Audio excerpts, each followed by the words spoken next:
good morning, good afternoon, or good evening to you, you thirsty bunch of beer drinkers, whenever and wherever you're tuning in from. Thanks again for pressing play and supporting a purely Canadian podcast.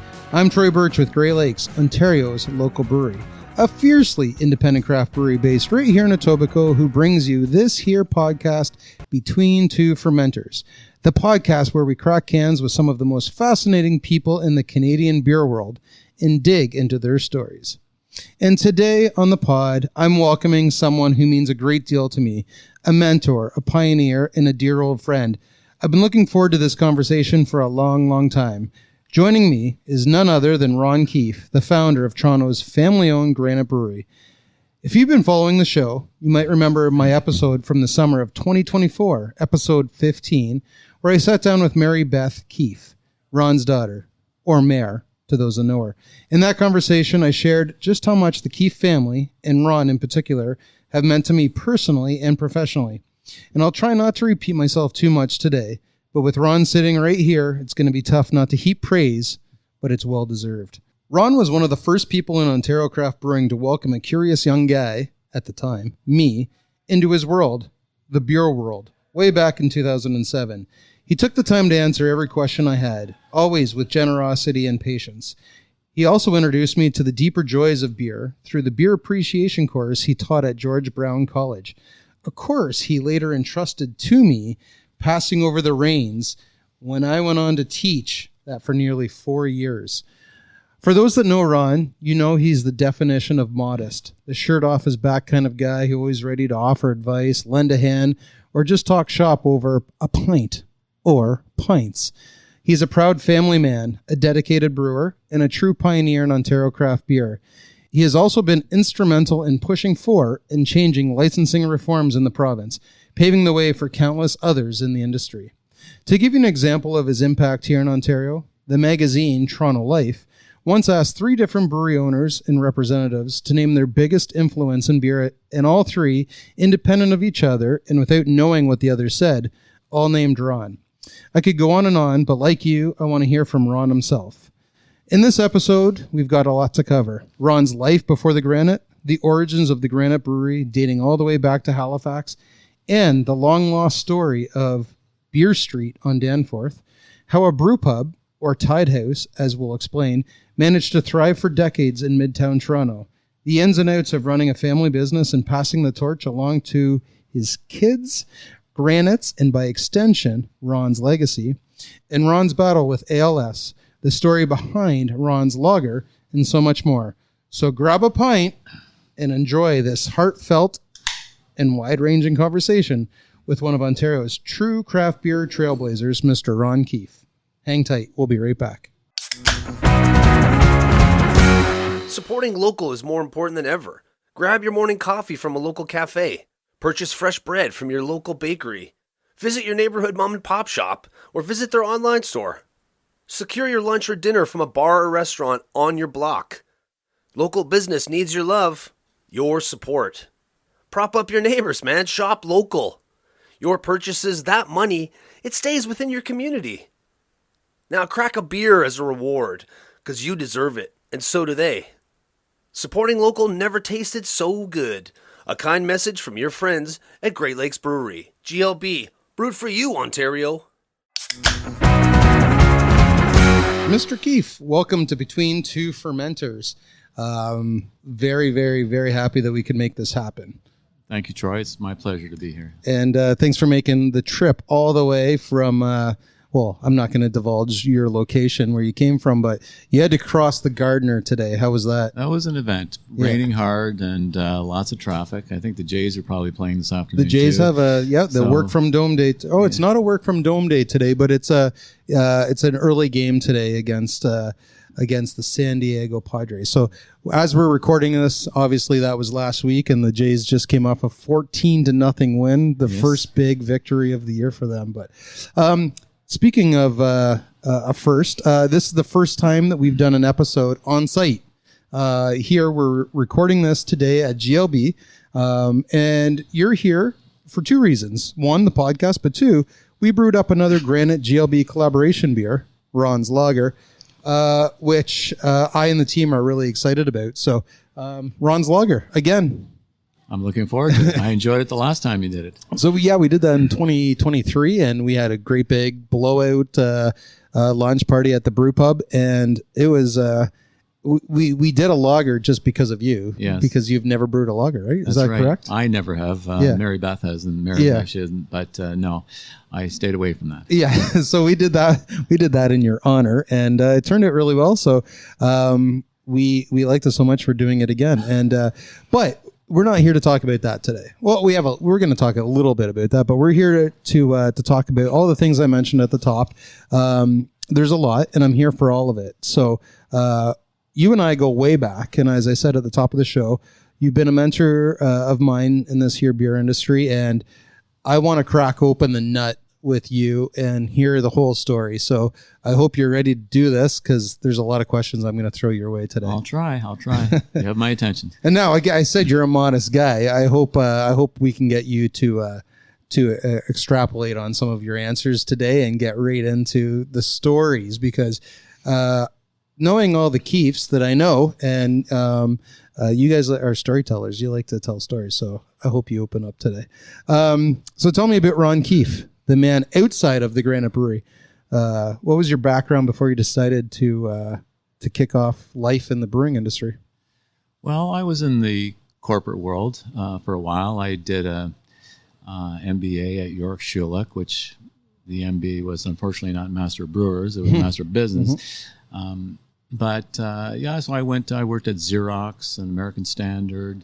I finished my corporate career with a smaller company called Colorization, where we colorized black and white movies. It was during that time that I got started with the Granite. So throughout the 80s, more or less, I was in the a little more than 9 to 5 world, shall we say. But it was a good learning experience. But I started with bigger companies and worked my way down, smaller. And the biggest office I ever had was my first job. It seemed that everywhere I went, the offices got smaller and smaller until when I was at the Granite, I could barely fit a table in there. So, but now I imagine your office now is the bar, so that's probably the biggest office. Yeah, I try to. Yeah. Now, if I can you take me back to before that? Where'd you grow up? I know you're part of a larger, East Coast clan, if you will. Yeah, my family's, both my parents are from Prince Edward Island. And when you talk about my family, the key word is big. My dad was one of 16. My mom was one of 8. She had 7 younger brothers. I'm one of 7 kids myself. So I have a lot of family, a lot of relatives. So family's always been extremely important to me. It's just, you grew up in it that way. And but I was born in St. Catharines and moved around a bit with my dad. He worked with the National Revenue Service. So we went from St. Catharines to Mississauga. It was Clarkson at the time, and then to Ottawa. And then in Ottawa, I kind of stayed there for a bit and went to school there for a little and worked there, started my career there. So is that where you get your niceties? Is that the old East Coast PEI? Well, I think, my parents instilled that on us. Like, it was very, they had good values that way that, do unto others sort of thing. So they were great mentors for me. And in the Keefe family, you have Kevin Keefe, your older brother, right, who unfortunately passed away recently, but he was the one who really got the family into beer. That's right, yes. So tell me a little bit about that story before we get to, how did Kevin come into beer? Well, Kevin was in Ottawa at the time, and another brother, Wilfred, had went to school in Halifax, and he got working at a business down there and renovating homes. So he brought Kevin down. He said, "Come on down and work with me." And as the story goes, they would have lunch every day at this pub. And one day at lunch, the owner was complaining and whining about what a terrible business it was and how he hated it and he was so fed up with it. And as the story goes, at the end of lunch, my brothers owned the pub, so they bought it over lunch. And so that was Ginger's. It's a very expensive lunch. Yes, it was. And then so they ran Ginger's and they got into other hospitality endeavors throughout Halifax. And Ginger's grew and grew, and it was starting to wane a little bit, I think. It was the old draft beer place, tavern type place. And Kevin had read an article in some magazine somewhere about the resurgence of microbreweries in England. And he just looked into it and got in touch with Peter Austin at the Ringwood Brewery in England.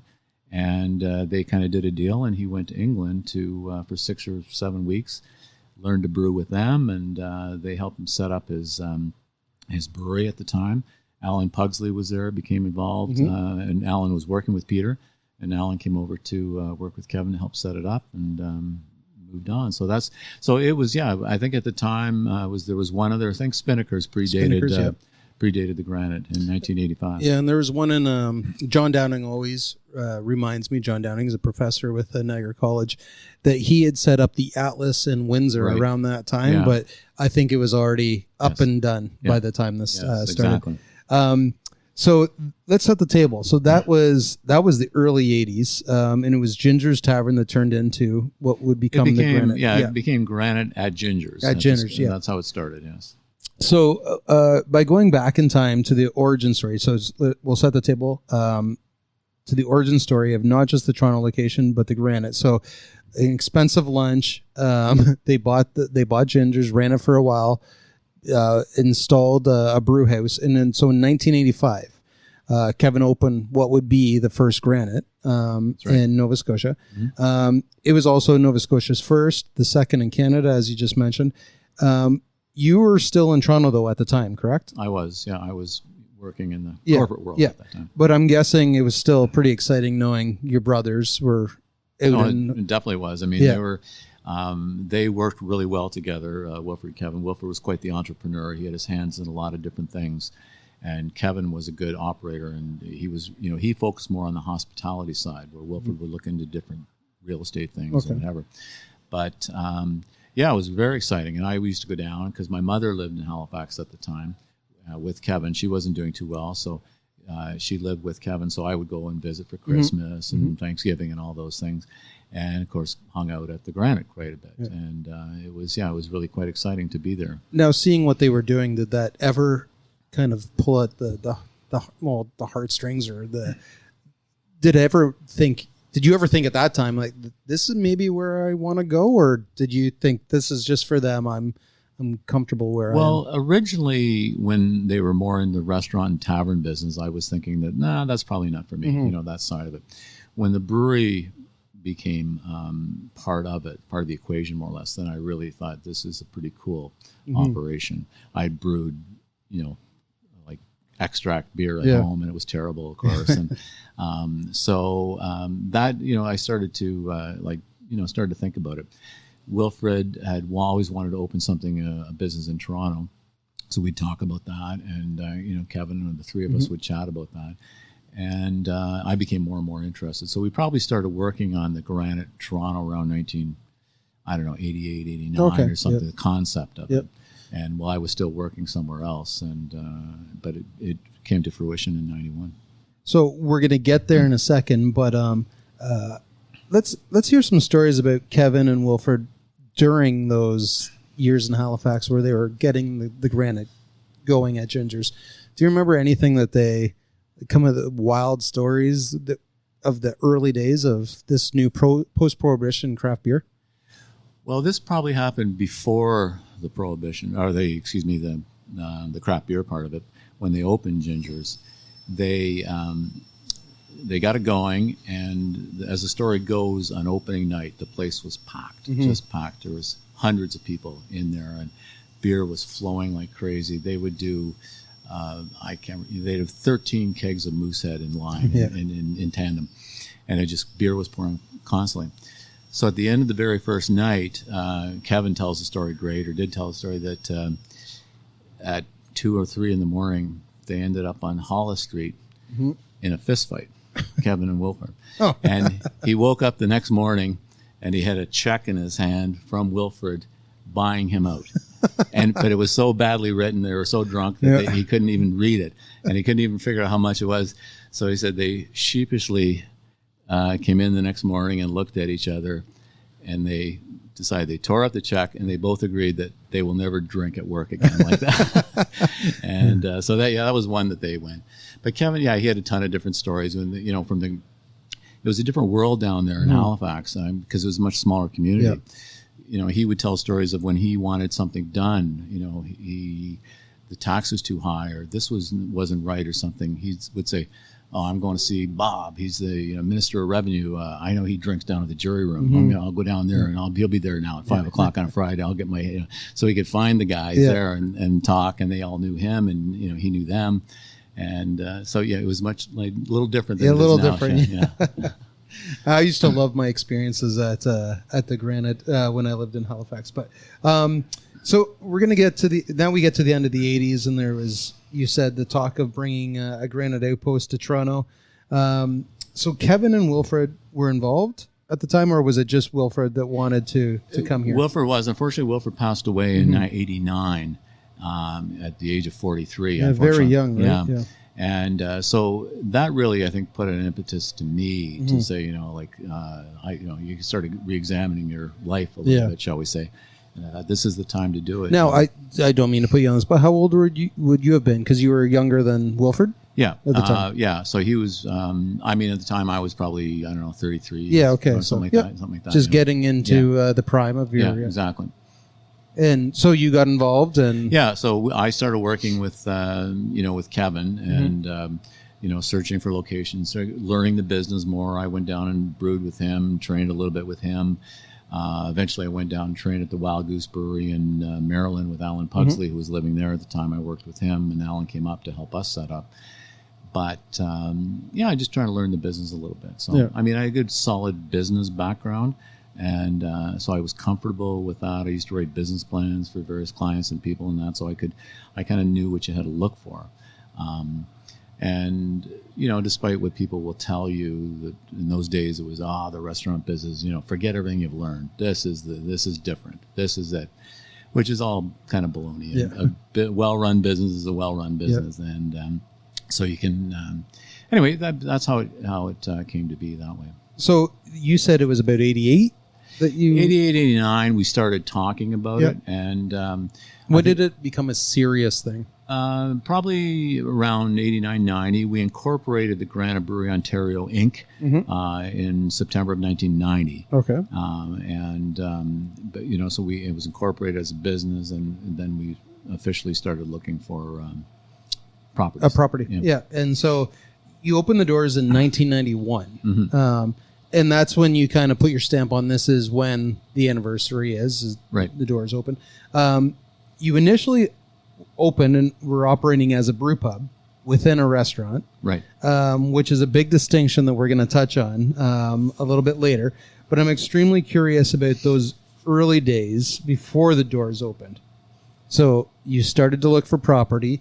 You needed to get licensed in Ontario, and we all know from those of us who have been around a long time, it's not the easiest thing now, but back then I can imagine it was a little harder. You had to secure equipment. You were doing the training. What was it like trying to get set up before you opened the doors in 91? Well, it was a nightmare. There were parts of it that were extremely frustrating. We were sent around the loop a bunch of times. I was told verbally by people at City Hall that the brew pub concept was no problem, and because we were in a commercial residential area, 245 Eglinton Avenue East. Dennison's was running. Nice plug. Dennison's was running at the time downtown on Victoria Street, but they were an industrial commercial. Okay, so a very small but big distinction. Big distinction, yeah. So they said the key word was incidental, and they said that if the brewery is incidental to the main business, which is a restaurant, then you're cool. So good. We started construction, put down a ton of money, did all this, and we're working like crazy. And this guy from the city shows up one day and says, "You can't have a brewery here. You have to be in an industrial zone." And I say, "No, they told me." I said, "Where? Did you get it in writing?" I said, "No, I didn't get it in writing because it wasn't a deal." The guy said it wasn't a deal. And he shut us down.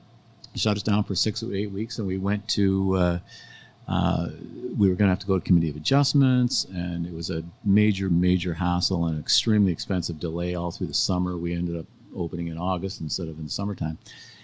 And it all worked out that I was going down to see how I could arrange committee of adjustments, for this thing. And as I was walking through City Hall, I looked over and I remembered the guy that had told me that the brewery is, if it's incidental to the restaurant, you're cool.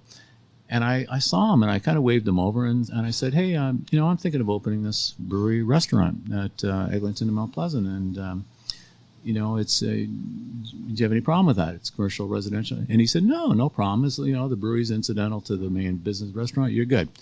And I said, can I have your card, please? He gave me his card and I immediately left and ran about 3 blocks to my lawyer and gave him the card. And it told them what had happened, and 2 days later we hit our building permit back. And then because they didn't understand what a brew pub was. Yeah, they thought a brewery. It's like it was a new concept. Yeah, it's right? like Labatt's. It's got to be it's a big commercial endeavor. So we can't have that in a residential area. Mm-hmm.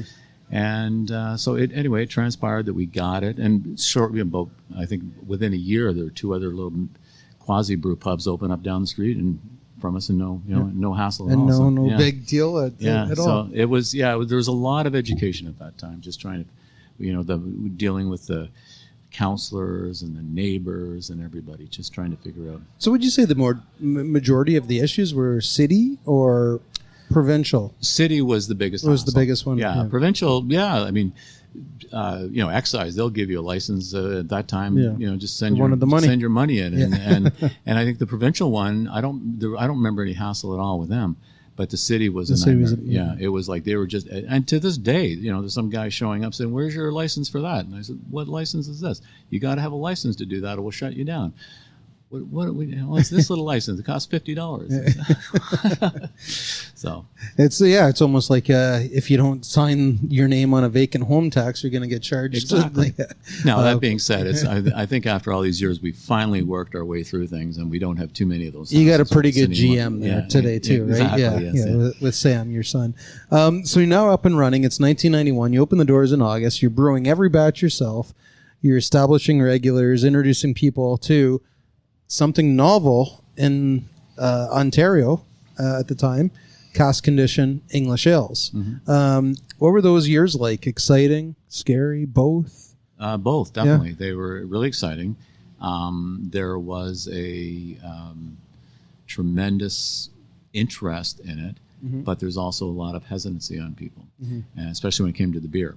And this doesn't taste like an industrial lager. Yeah, exactly. Yeah. And at the time, we tried to mollify things by having, we carried Coors Light and whatever in bottles. Mm-hmm. The big ad agency that handled Coors Light and a couple other products was in our building.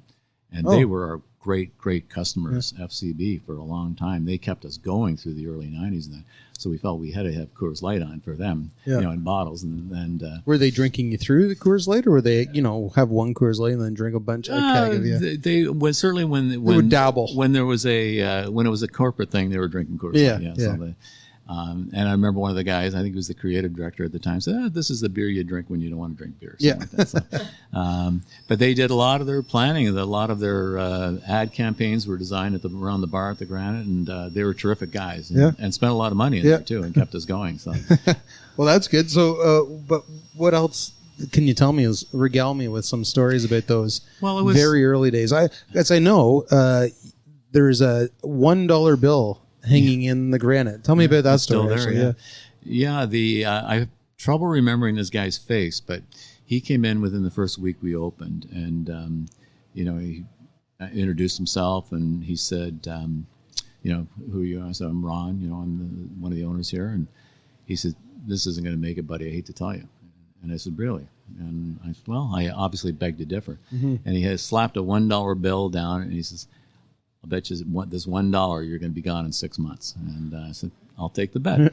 And so I hung that in the brewery for years, like just right over the brewery sink. And so every morning when I was in there, it was 6:30 a.m. to mash in. It was like the first thing I'd see was that $1 hanging there.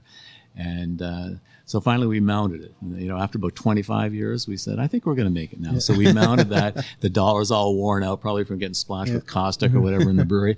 And we mounted. So after one or two people have come by and over the years and claimed that they were the guy. Oh, yeah? But I was the guy that bet that, and I don't really remember. But so Derek Jeter always said, competition eliminates complacency.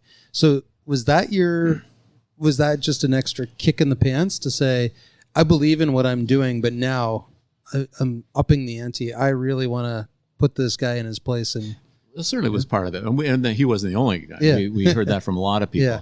And people saying, you're never going to make it selling this beer. Like, this beer sucks. You know, we can't drink this stuff. You know, we need Coors Light. If I had a $1 for every time I heard somebody say Molson Dry, that was a big beer in the 90s. Yeah. What have you got that tastes like Molson Dry? that was a big Quebec beer. Yeah, well, it was Molson Dry. big. I just remember that was everybody seemed to be drinking that. And Rickard's Red. What do you got that tastes like Molson Dry? And nothing. You know, we're not like Molson Dry. Yeah. We've got this. We've got that. And so that all through the 90s, the first 5-10 years was all about education, saying, you know, just try Branch this. out. Try it. Try a little sample of that. And that's why, you know, we slowly emerged our beer line. That's why we used to sell Creemore on draft. It's great beer. Still is a great beer. And but after a while, I was thinking, you know, I could do something like this. So that's when I came up with Ringwood, the namesake of our yeast and the founding brewery. A light ale, very easy drinking. And so I came up with that and replaced Creemore with it. And then that, to this day, is our biggest selling beer. Yeah. Still. To this day, To this day. yeah. And because people do want that. It's a good introductory beer. But I've also had people over the years saying, you know, you've ruined my life because I always drank Molson Dry or Coors Light or whatever. And then I started on Peculiar or Best Bitter. And now I got to have it. I can't drink it out of this stuff anymore. So I'm going to go off on a complete tangent here because you just said Best Bitter. And I have more questions, but you know this story. I know I've told you this story in the past, but it was about 2008 or so, 2008 or 9. I started writing about beer, the blog, and that's how you and I knew Kevin from Halifax and came back to Ontario. And one of the first places I went, moved back in July, and July 6th is my birthday. I went to the Granite. And again, like I said at the top, you opened me with welcome arms. We talked a lot that day about the Granite, the history, the beers, the industry. And I fell in love with everything about the Granite. But 2008, 2009, I was writing about beer, this blog, Great Canadian Beer and whatever. I remember it. Yeah.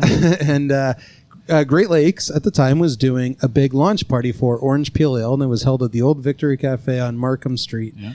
And I worked downtown at 777 Bay, and I decided it's a beautiful day in May. I'm going to walk from there to Bloor and Markham. So I walk down. It's really hot. I get there. I go upstairs, and they're like, okay, we're not ready to get going yet. Go downstairs. And Peter Bullitt, the owner of Great Lakes, said, here, I'll come downstairs for a beer with you. We get down to the main level, and they're like, oh, we're just topping a brand new pin on the bar, Gravity, of Granite's Best Bitter Special. So to those that know it now, it's called Dry Hop. Yeah. But so I said, oh, definitely give me one of those. And he tapped it. It was vented. He poured me the pint. It was the best beer I've ever had to this day in my life. So I knew as early as, you say Ringwood people, it's the #1 seller. Best Bitter Special was just always that beer for me when you think of the Granite. Yeah. When you think of the Granite, I think critically, that's the beer probably we've received the most critical acclaim for over the years. I know with Stephen a lot Beaumont. of the new ones out now. There's Mayor and Tim have come up with some great beers in the meantime, but that one is for years and years was kind of recognized as our flagship beer. I know Stephen Beaumont used to sing praises about that beer, and it was just always the one. If you saw it on tap or on or cask anywhere around the city, that's the one to get. Hopefully, he still does. I do if I see it for sure, 100%. So you get up and running. You're having some success. You're establishing a lot of regulars. You have an amazing kitchen at the time, and to this day, he's still there. One of your his chef. Our main chef started probably 2000. Okay. Yeah, but he's still there. He's still there. One guy Tava was one of the original guys that started with us, and he was there on August 10th, 1991. He just had to leave last year for health reasons. Okay. He was having some health issues. So maybe he's the one I'm thinking about. Yeah, but he's who been introduced all the curries. Yeah, and he was certainly part of it. But Chef Utan now is the guy, and he runs it tight ship, and he's amazing. He's been with us. He came in. I think he was a dishwasher. Couldn't hardly speak a word of English, and we had a chef, Reuben Riley, who is not far from here at the Brickworks, I think it's called. Yeah. Brick House, great smoked rib place. Anyway, Reuben just one day in a busy time grabbed Utan from the dish pit and said, "Come on, here, get up here." And the rest, as they say, is history now. Yeah. He's been running the place for ages now. Well, your curry is like Toronto. It's amazing. And I think it's a testament to the business you've created that he was there from almost day one until last year. But talk about the food a little bit in those early years. Was it always pubbish, or was it... It was always... I mean, we started... when we first opened, things were happening so dramatically that we just basically photocopied the Granite menu in Halifax. Okay. And brought that up, and the chef from Halifax came up to make sure that everything was running properly. And I'm not going to lie, it was a bit of a rocky start in the kitchen and a lot of things. We had a lot of issues. There were some quality issues, consistency issues, things like that. We worked them out over time and a couple of changes in personnel. And then we started developing our own way. So the Granite Halifax menu kind of slowly went to the side, and Granite Toronto menu took over. There were certainly your own flair. Yeah, exactly. I mean, there's certain things like the fish and chips. You know, they're still to this day one of our biggest sellers. And so things like that. But it took a little time to kind of find our feet, so shall we say, and but it worked out, I think, and so definitely. And it must have been doing okay, because not long after, and you can tell me the year, but you open up your second location. You open up Beer Street on the Danforth. That's right, yeah. So tell me about that time. Why did you open up a second one? It was not a brew pub. It was just a restaurant. Right. Or a pub. Pub, yeah. It's I wouldn't say it's a long lost, forgotten story about the Granite, but it's a big part of the Granite history and doesn't really get talked about. No. But tell me about that. Well, it goes back to we were lobbying and fighting hard for changes to allow us to take our beer off site. We couldn't, we could go to the Toronto Festival of Beer, but we could go as a restaurant. So we would go there and we'd sell burgers and hot dogs and whatever. And people say, well, where's Best Bitter? Where's Best Bitter Special? Where's Ringwood? Where's Peculiar? Well, we can't carry it because, we're not a brewery. We're a brew pub. So we were not allowed to take beer past the front door. So after a lot of lobbying and hassles with the government at the time, they finally broke down and allowed us to open one other location that was owned by the brew pub, and we could serve our beer there. So we jumped on it immediately, opened Beer Street down in the Danforth, because I lived in that neighborhood. Yep. And so we were able to not quite double our production, but crank up our production and bring it down there in the back of our van in kegs and sold it there, in kegs and casks. And it was... I ran into the landlord of that building on the street a couple of years back, and as he told me, several other people said, "Ron, you were ahead of your time." 100% you were. I was just talking with the kids about this earlier today. In other words, it didn't do as well as we thought, because I was ahead of my time. Yeah. So, and in the end, I think I was at a Ontario Restaurant Association golf tournament, and I was partnered with a guy from Gabby's, and we were just shooting the breeze and going along, and he said, I'm looking for a location in that. And I was telling him about Beer Street. And so in the end, they offered me more than I thought it was worth. And I said, okay. So we had a short life, about three and a half years maybe. And it was a good experience. But we moved a lot of beer there. So a couple of things about that I wanted to just touch on. You mentioned the legislation stuff. And so the year 2004, you broke through. You and Michael Hancock was part of this, I believe, at the time, from Denison's, or had you had his support, or you guys were all fighting the fight together. Right. But when you opened from 1991 to 2004, you could only sell beer that you produced on site. consumed on site. Right. No one could buy a growler to go, cans to go. No. You couldn't do events. You were not licensed as a brewery. So you worked with the AGCO for years to get that changed to become a Tide House. And the distinction is you used to be a restaurant with a brewery. Now you're a brewery with a restaurant. Exactly. That so was you, the difference. Yeah. So you could sell beer to go. Right. You could do events and sell beer at the event. So tell everyone about that, because you look at it today and there's brew pubs all over the place. Right. There's Tide Houses all over the place. There's restaurants and can sell beer to go Exactly. today. Yes. But that wasn't the case in 2003. It was very limiting. I mean, you know, out of your little brewery, that's it. You had to sell it at that right there. You couldn't take in it a pint glass. In a pint glass, yeah. You couldn't take it out the front door in any shape or form. And so that obviously it limited greatly what we could achieve, what we could do. So there are a bunch of us that were fighting for changes. And the first part of it came through when we were allowed to open another location. Okay, yeah, like that was the Beer first Street. part. Yeah, that was probably in 98, 99 or so. We got that right. And then we continued saying, because even that wasn't all that great on its own. It was good. Because you still can sell beer to go. We still couldn't sell beer to go. And so there was a whole whack of people were fighting in on that.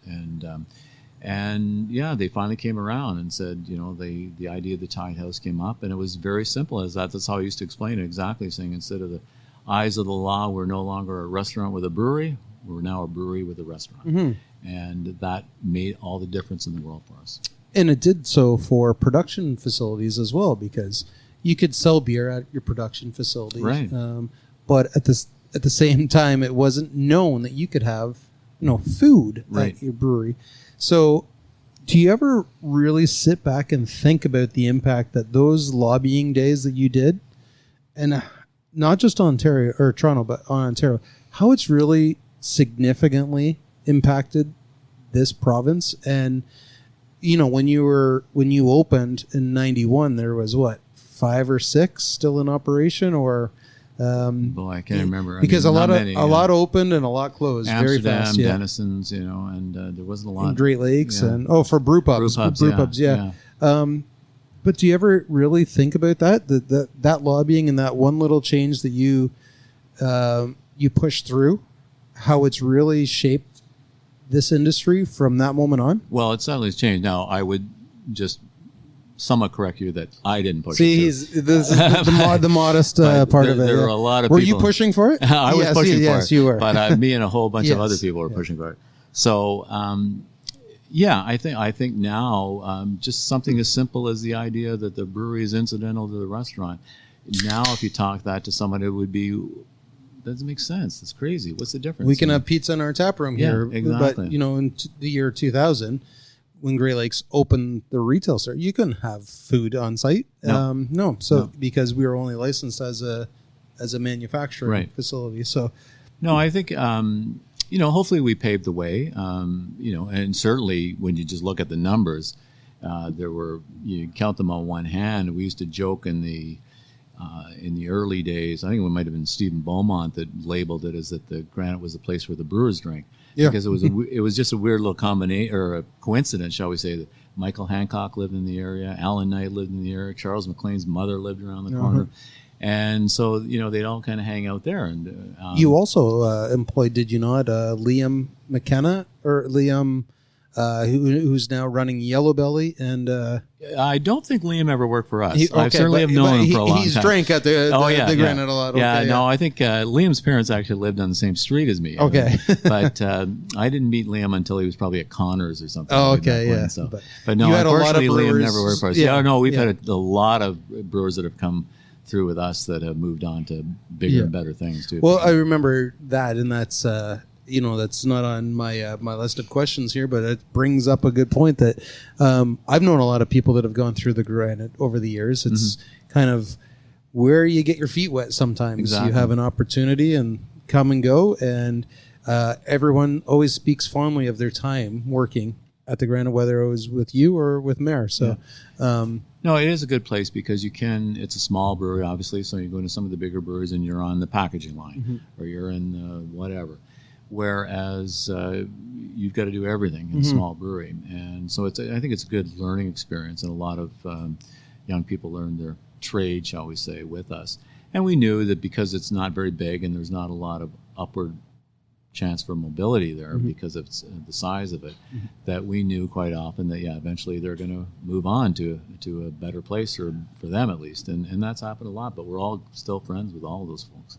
Well, speaking of upwards mobility, we're going to move back to your family. Yes. It was around this time where, in 2004 you got the licensing change and you were moving into the 2010s now.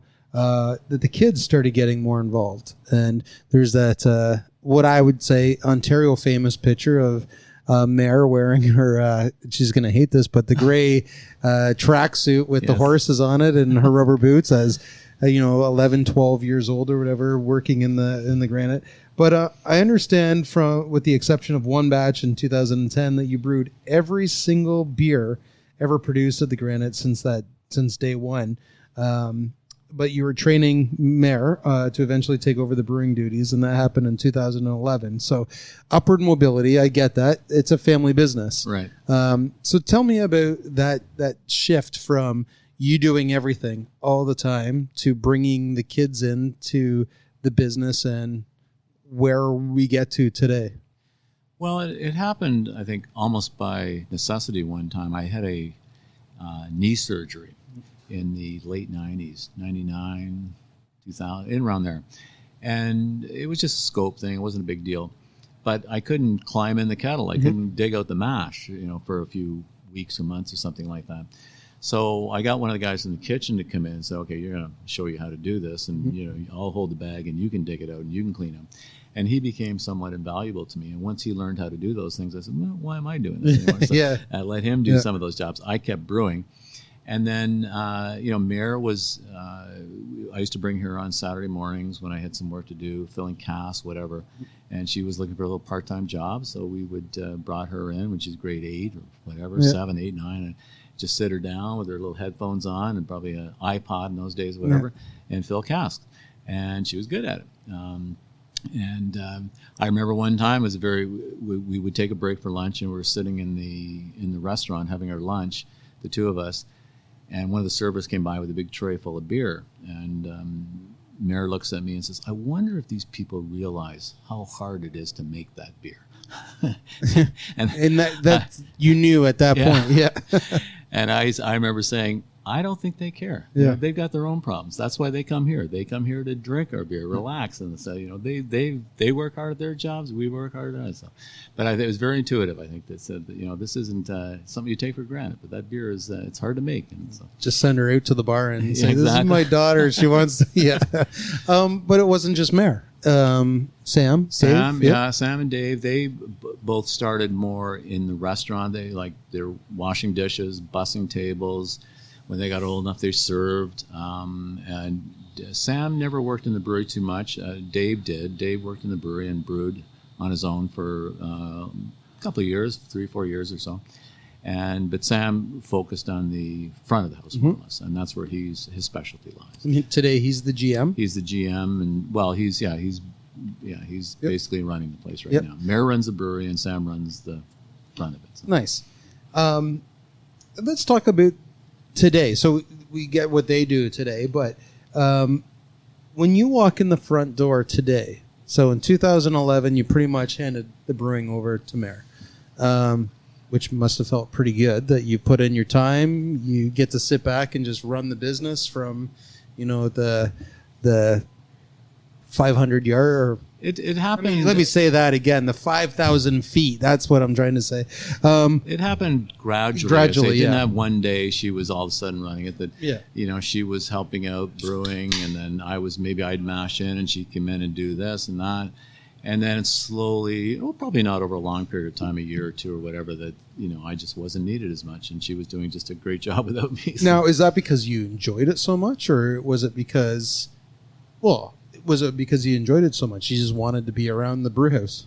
Yeah, I mean, I loved it. Yeah. I loved working in the brewery, and I just found it, very peaceful, relaxing. I loved going in there at 6:30 in the morning to mash in, and I had this whole big entire restaurant to myself. It's quiet. The phone's not ringing. Nobody's bugging me. I could do different things, and just, it was a great time. And then the phone started, and the cleaners would come in, and the kitchen guys come in, and it's chaos. Yeah. So, no, I liked that part of the job. I always did.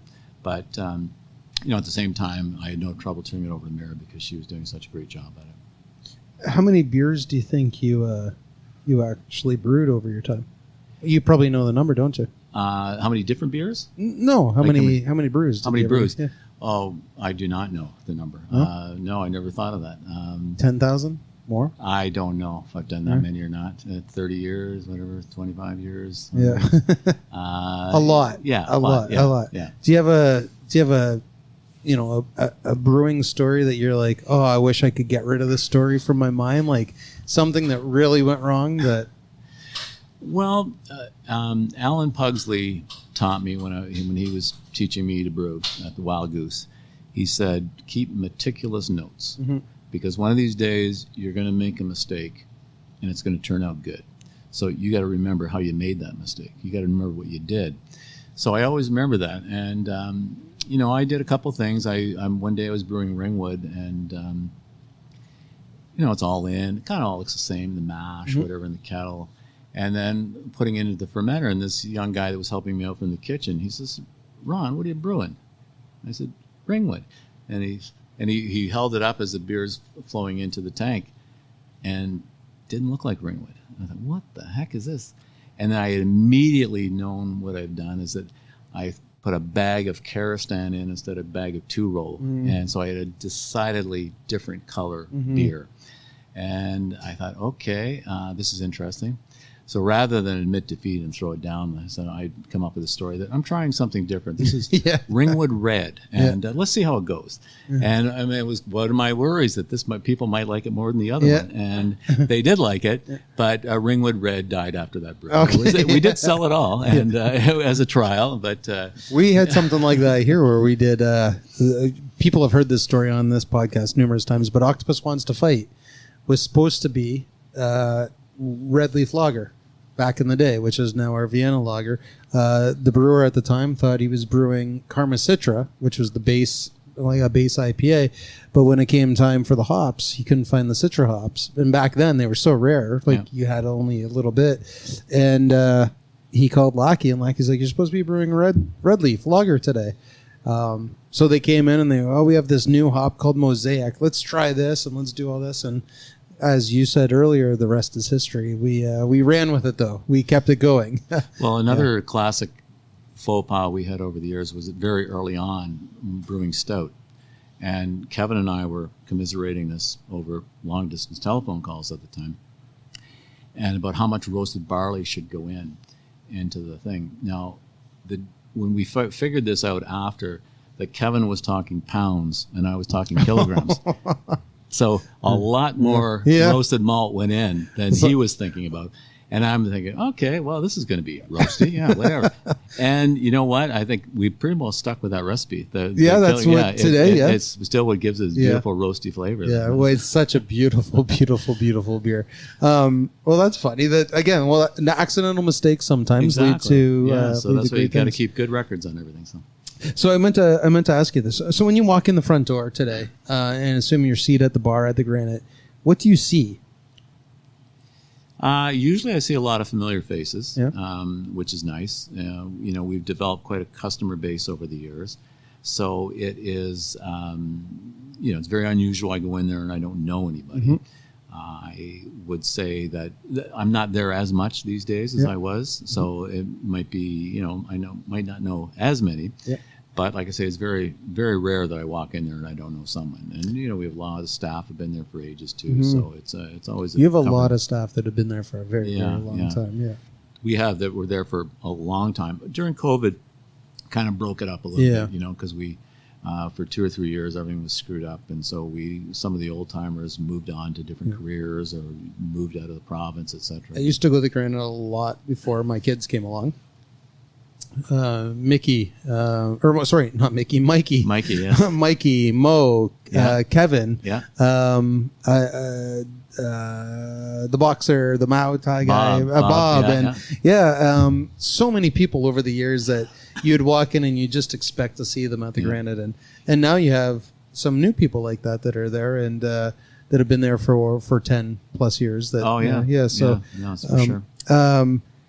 You're canning, growlering, you're doing a lot of events, and one of the things that Granite's done, and I think it's made put a big stamp on the business, is the weddings and the birthdays, and it's a lot different than the days back in 1991. Mm-hmm. So it's one thing that customers should look forward to when talking about the future of the Granite. I'm sorry, what's the... Yeah, so you're canning, growlering, you're doing a lot of different things that you were doing back that you weren't doing in 1991. So when customers are looking at the Granite, what does the future hold for the Granite? What would you say the future holds for the Granite? Well, it's quite different. I mean, people, I think 2 people in the last month have said to me, Ron, I can tell you're not running things now because you got so many different things going on there. You know, you've got trivia nights, you got drag brunch, you got opera nights, you've got this, you got that, music Mondays, and you're not doing that, are you? No, I got other good people that do those things. Sam and Mayor, they've been on top of things and really coming up with new ideas and new concepts. Weddings are still a big part of it. Today actually is my sister's 32nd anniversary. So that's also the anniversary of the first wedding at the Granite. So really? 32 years ago today, we celebrated our first wedding. And they came to me and said, hey, we want to get married, and we'd like to get married at the Granite. And I said, really? At the Granite? I never thought about that. And then it's become a fabulous line of business for us over there. Well, I was going to say, I remember you saying one time that, from the May long weekend until almost November, every weekend you have something going on, a wedding. Yeah, it's almost, and it's kind of the same this year. We took a hit during COVID, obviously. Not many people were getting married. But I think there's only 1 or 2 Saturdays left this year. But we also have people getting married on a Thursday and getting married on different times. So it's. What does that tell you that people are? Why do you think people are getting married at the Granite? Well, I think we've always been. We've got a great layout for it. We've got a private garden and get married out in the yard and then come inside. Lots of parking. We've always been pretty reasonable priced compared to other places, and I think it's kind of worked out. But it's a one-stop shop for a lot of people. You think that's the real, or do you think it's like the Granite is a special place to a lot of people that? Well, it certainly is. We've had a lot of people that have kind of grown up there that have got married there, but we also have had a lot a lot of people that have never been to the Granite, and they've come the first time to check it out for a wedding venue. Look around and like, okay, this will work. Yeah, I mean, it would be nice, but I don't think we could rely on our regular customers to fill that every Saturday for weddings. And that, so. Well, you mentioned that when you walk into the Granite today, you see a lot of familiar faces that you've seen over the years. Mm-hmm. Now, with Mayor and Sam doing more and more things there, I know I've witnessed a change in demographics at the Granite. It's not the people who cut their teeth there. It's the kids of the people that cut their teeth there. It's the grandkids that are coming in now. What does that make you feel like when you see that too? That a longtime customer is bringing in their 19-year-old grandson, granddaughter, and it's terrific. I mean, we for years and years we used to say, and the Granite in Halifax was the same, that the only person under 30 in this place came in with their parents for a family dinner or something like that. We just did not appeal. And it was mainly because of the beer back in the 90s. In the 90s, the 20-year-olds were not interested in craft beer or whatever. Or English. English cask ales, condition. exactly. Yeah. So their father or mother or grandmother might bring them in.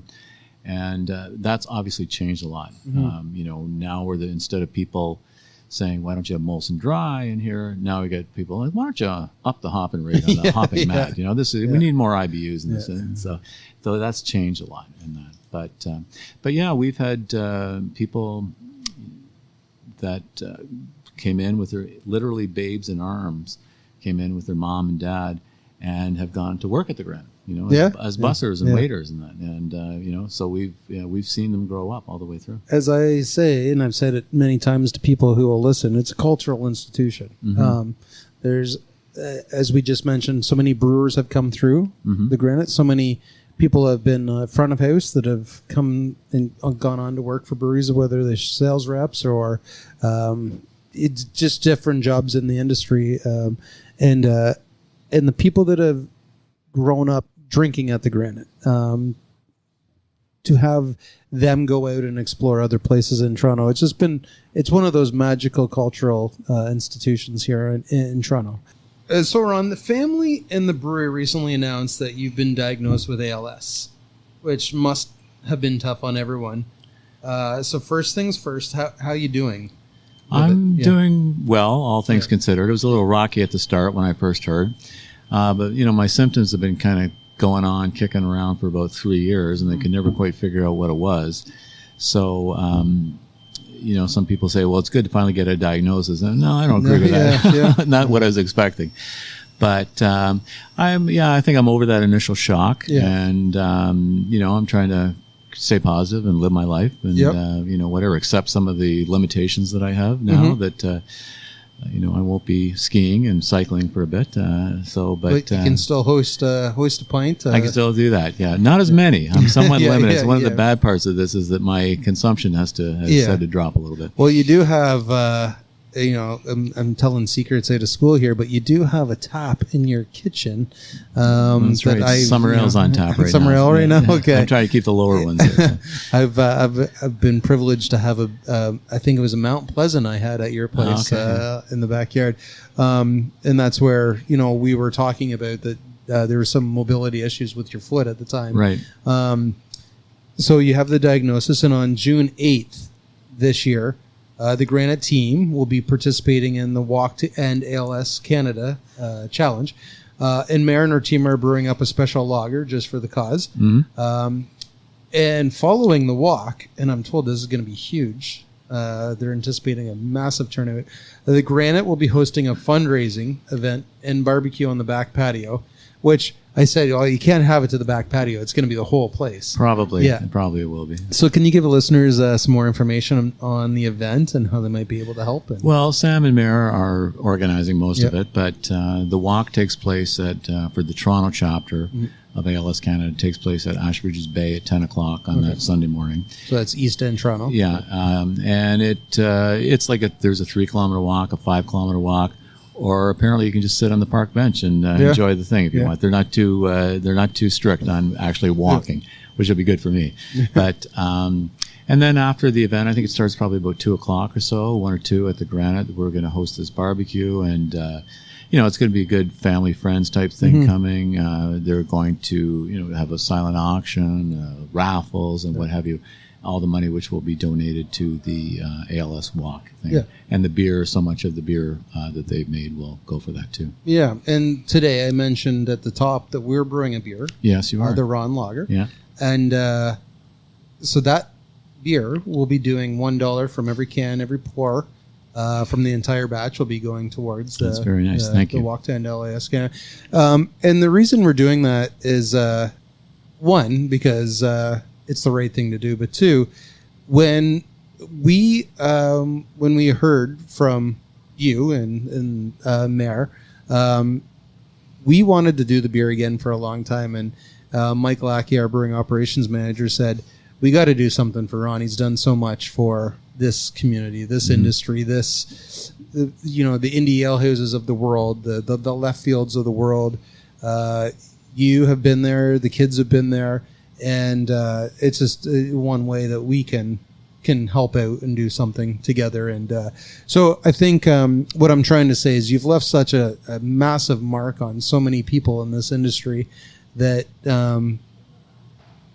we're so close, everyone together, that when one of us is going through something, we all kind of step up and stand together. It certainly is that type of industry. It's amazing that way. And what are you looking forward to with the walk and what's next when it comes to being the champion for the Walk to End ALS Canada? Well, it is. I'm not doing too much for it. There's the ALS Canada is a group is an amazing group of people. They're very helpful. They've been all over me. They, do I need this? Do I need that? They can, they've got great services, great people. And so they've been a big help to me already personally to get my life organized. Yeah. Sending people into your house, seeing, do you need this? Do you need that? So kind of like setting up. Yeah. My grandfather had ALS as well. Oh, so really? It runs deep for me that it's something that I'm familiar with. And, right. Yeah. Well, it's they do a great they do a lot of work, and this money goes directly to fund them for that, to help people. Some of it goes in terms of research and that, but a large part of it, I think, is just to help people living with ALS make their lives more comfortable, and so. Now, it might not be comfortable to talk about, but there's an experimental thing that's happening. It was in the papers, and people were talking about it, that there's some new testing, or not testing, but there's some new procedure that is that's out there. So maybe you can kind of shed light on it a little bit. Well, I didn't know anything about this before, obviously, and but just on ALS today, it's a thing that comes out, and basically almost every day they come up with there's this study being done, that study being done. And my doctor at Sunnybrook, like, if you're going to get this disease, which I don't recommend by any means, but if you're going to get it, it's good that you live close to Sunnybrook Hospital. Yeah. And I live hospital. 15 minutes away, and it's like the recognized spot in Canada for ALS care and research. And they've got a couple of things going. I'm signed up for a couple of clinical trials. The one that was just in the paper a little while ago, it made the news about this helmet, their ultrasound helmet, that can help drugs get through to the part of the brain that it couldn't previously get through. They had asked me to be part of that, and so I was all signed up. I'm wondering now that it got very popular and very news whether everybody wants it, and I might be pushed aside on that. But apparently I'm still on the list to be part of that trial good. too. Yeah, that's good. Yeah. And I hate to put you on the spot, but any words to any others that are at home that have a loved one with ALS right now that you can? I'm not in much of a position to offer advice, I don't think, at this stage of the game. I was diagnosed in January, and it was a little, the first 2 or 3 weeks were a little tough on me, but I think I've come through that. And but I would just say deal with these, the folks at ALS Canada, at your doctors, whatever, talk to them. Yeah, just a reminder, we are recording this from the brewery, and it's an active brewery, but so any noises you hear in the background, that's someone who didn't get the memo that we're recording downstairs in the brew house. But Ron, thanks for the talk on that. I know it's a hard thing for you and the family and the Granite family and the community who's been with you since 91. So Great Lakes is here to help out in any way that we can, with beer, with raffles for the big event on June 8th. So well, I appreciate that. And like I say, I'm very lucky. I have a good network of family and friends. Denise takes great care of me. The kids take great care of me. Denise is your wife. Yeah. Mare has moved in with us for a while to help us because Denise had hip surgery, so we're quite the pair, fighting for canes and walkers and that for the. But she's on the mend now, so so we're coming together. And you mentioned at the start how big family plays into your life, and again, I said I know your kids well, and you can see just what a tight-knit family you guys have, and that's the best that you could have. You're hopeful for. That's what I'm most proud of, I think. Yeah. So I'm curious, Ron, if you've ever sat back now with a pint of best bitter, dry hop, and thought about what your legacy will be for both you and the Granite. Have you ever thought about that? Like, it's been what now? 30. I think we're coming up on 34 years. 34 now. years. Yeah. So have you ever really thought about that? No, not so much in those terms. I mean, I think I'm proud that we're still going. I'm proud that we've maintained the family relationship that we have in there. I'm proud of all the customers that have grown up at the Granite and continue to come. And I think, that maybe we just hopefully created a little bit of a, I used to call it like an oasis in the sea of craziness out there, where you could come in and see your family and friends and have a pint and maybe a lamb curry and just enjoy life. He's tugging on my heartstrings with the lamb curry now. I don't think I asked you, why did you guys pick the Mount Pleasant, Eglinton area? It's we were looking around a lot and all over the city, and we were looking at the time for a good mix of business, commercial, and residential, and there wasn't a lot sort of that fit all that thing. But the Granite, and I came across that almost by accident. I stopped to pick up something across the street one day, and I was running across Mount Pleasant, and I saw this for lease sign. I thought, that's kind of interesting. Not kind of what I was looking for, something like in a building. But we that's how we picked it. And at the time, it was a good commercial area. There's a lot of businesses around there. Those are almost all gone now. There were TD and Uniform, or whatever, I can't remember their names now. They're big office companies just up the street. Now they pretty much all moved out. So we have a great residential area still, but not too much commercial. So the lunches business kind of slid a little bit over there. When you look back on things, what are you most proud of since you unlocked the front door for that first time in 1991? I'm sure there's a lot, but there is. I think the fact that we're still going. Yeah. There were some lean years in the early '90s that were touch and go. COVID put that was pretty nasty business on us. Did the kids ever tell you the story about what we did during COVID with you guys? Here at Great Lakes? I'm not sure. I don't remember. It was, we were trying to think about it today. It was either Good Friday or it was the May long weekend. Can't remember which day. But we had shut down everything and we had home delivery and curbside pickup. So we had, we moved our retail store around and we had the garage door open just a crack so that we could put a desk out there. And one day, Peter Bullitt, the owner of Great Lakes, Mike Lackey, the brewing operations manager, myself, and a couple of other staff were here working, answering the phones, because back then we were getting a lot of phone calls about, hey, where's my order? Can I place an order? We were getting a lot of home delivery inquiries, and we were getting a lot of curbside pickup. So people would just come, and so we had a staff here, and it was first thing in the morning, and we were like, you know what would be great right now? Some best bitter and some lamb curry. That would make this day the best. So we called up Mayor and said, do you have any drivers going around to like the Etobicoke community today? And she said, actually, we do. So we ordered like 8 lamb curries and a bunch of beer, growlers, and I think I do remember the story now. Yes, so. And they came here, and it was one of the best moments of COVID. There we go. It was something that we still talk about to this day. It's just like it was a bright day on a dark period. It was a terrible time, but I did a lot of those deliveries myself during COVID. I remember those well. So if you could name one thing though, like just not that you're still going, but if there's one thing that you're most proud of, what would you kind of put a stamp on?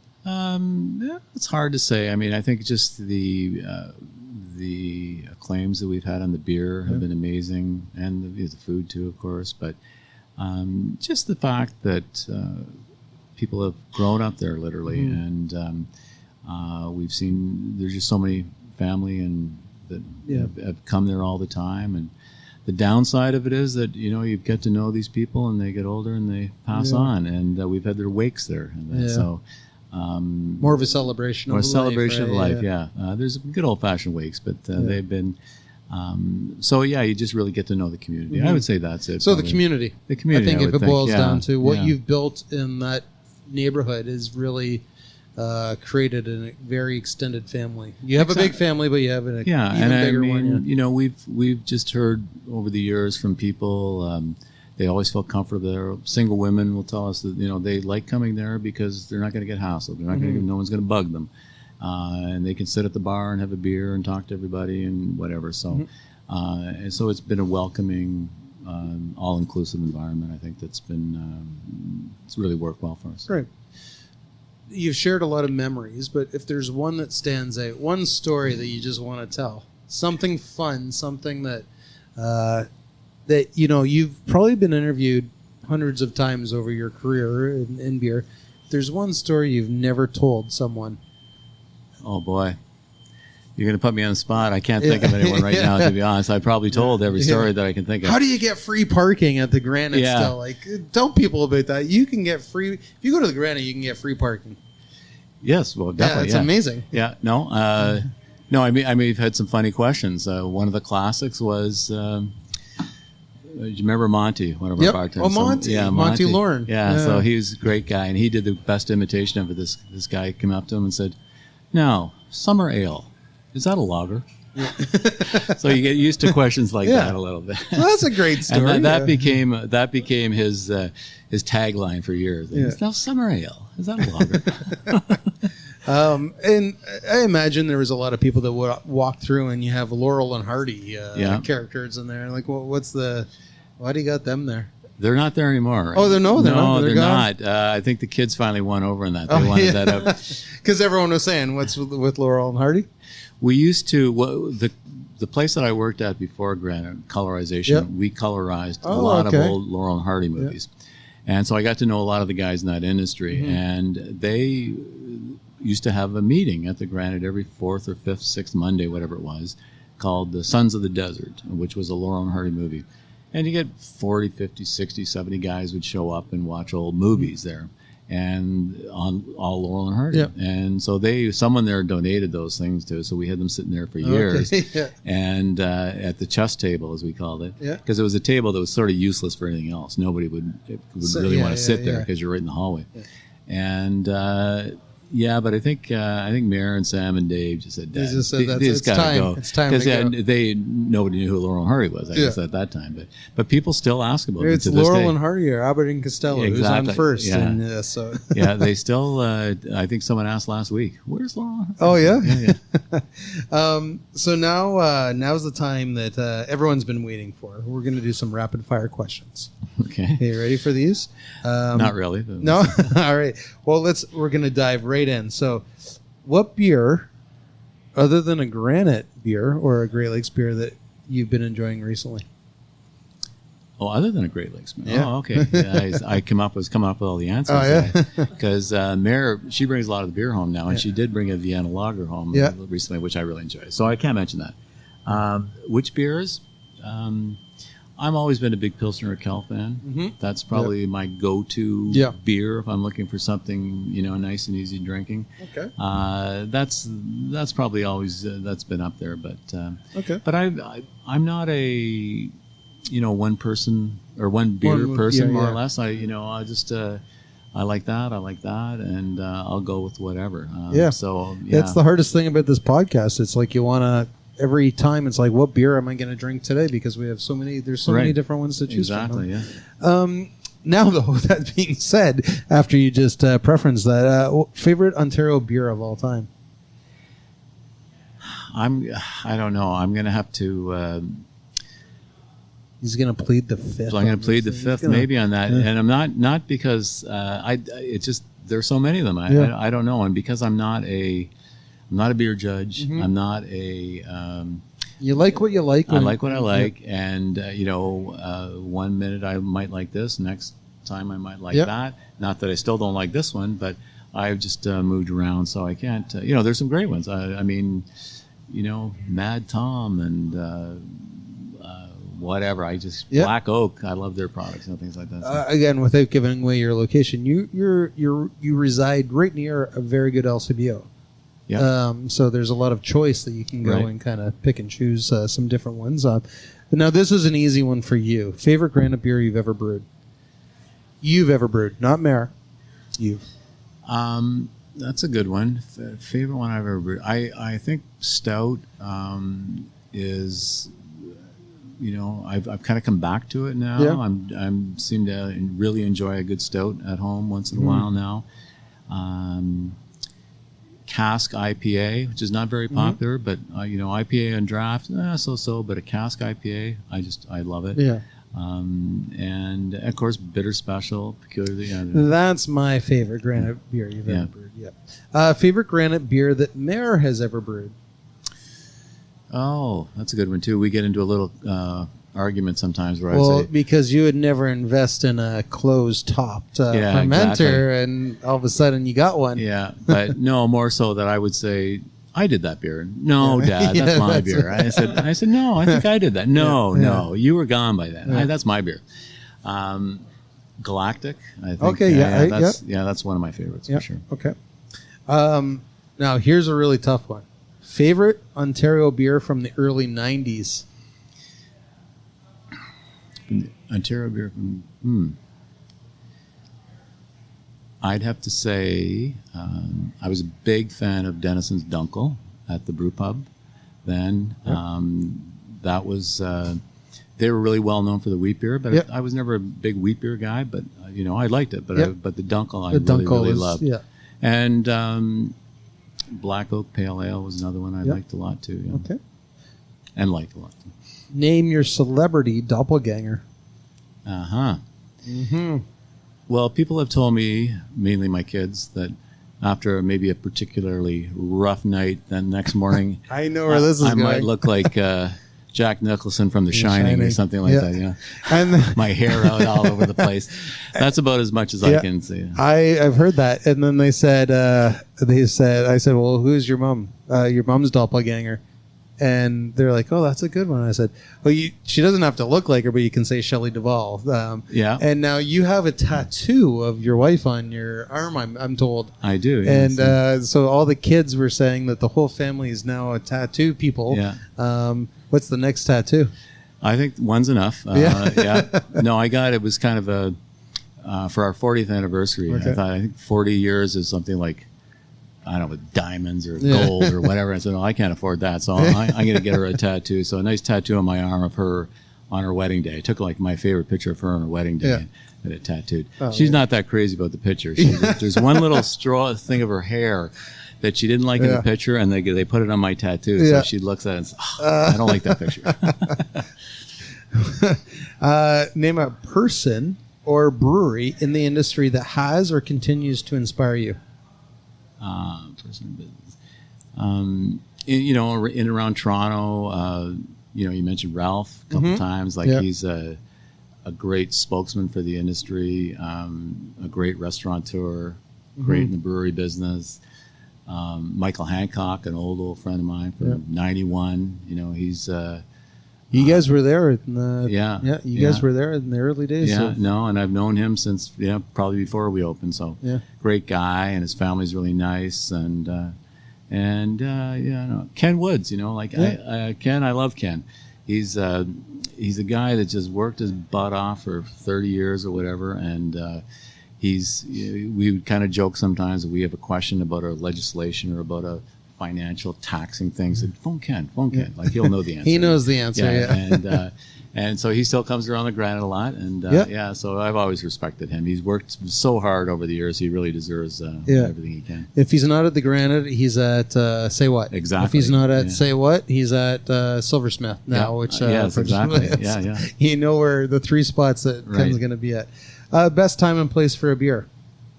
Best time and place for beer. I think on a nice warm day on my back deck. I knew you were going to say that. That's probably, I love that.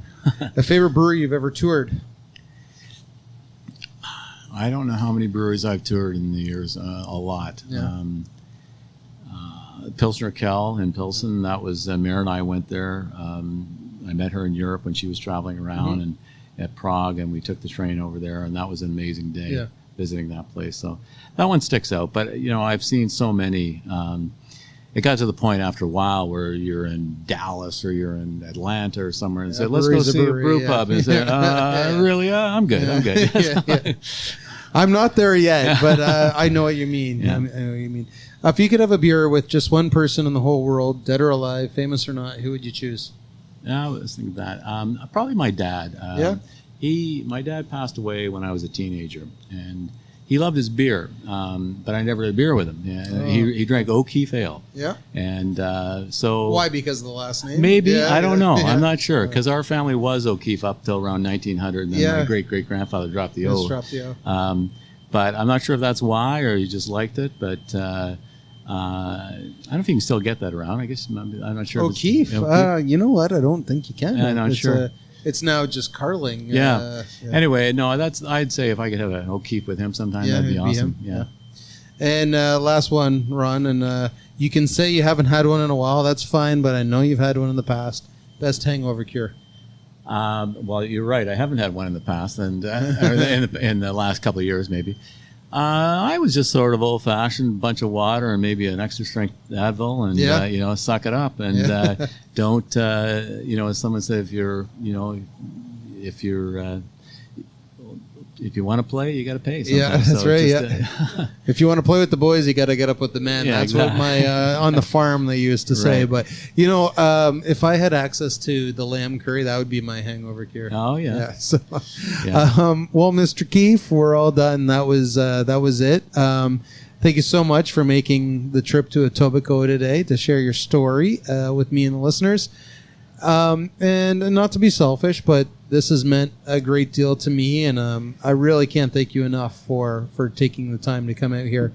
And on behalf of the industry and on Great Lakes, thanks for everything over the years that you've done for the industry, for the memories, for the lamb curry, the aforementioned lamb curry, and for creating the Granite, because it really has been something that everyone needs to experience once in their lifetime, and it's really put a big stamp on the Ontario craft beer industry and the work you've done over the 34 years. So I want to commit right now to beers on your back deck again very soon. if this ever stops raining, I'm ready to. Yes. Right. Well, thank you very much, Ron. Thanks for coming on. It's been my pleasure. Cheers.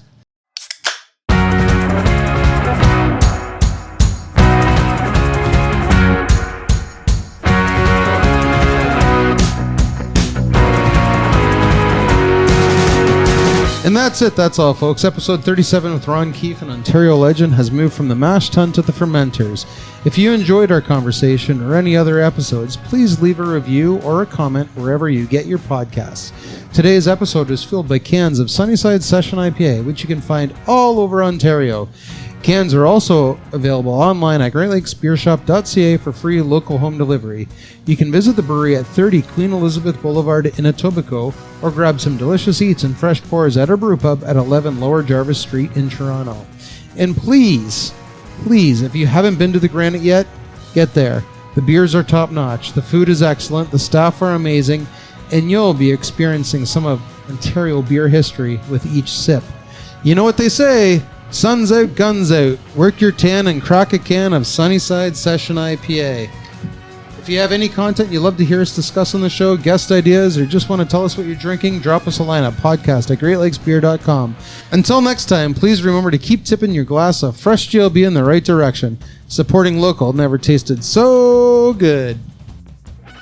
To learn more about what's happening at Great Lakes Brewery, visit greatlakesbeer.com and subscribe to our weekly newsletter or follow Great Lakes Beer on your favorite social media platforms.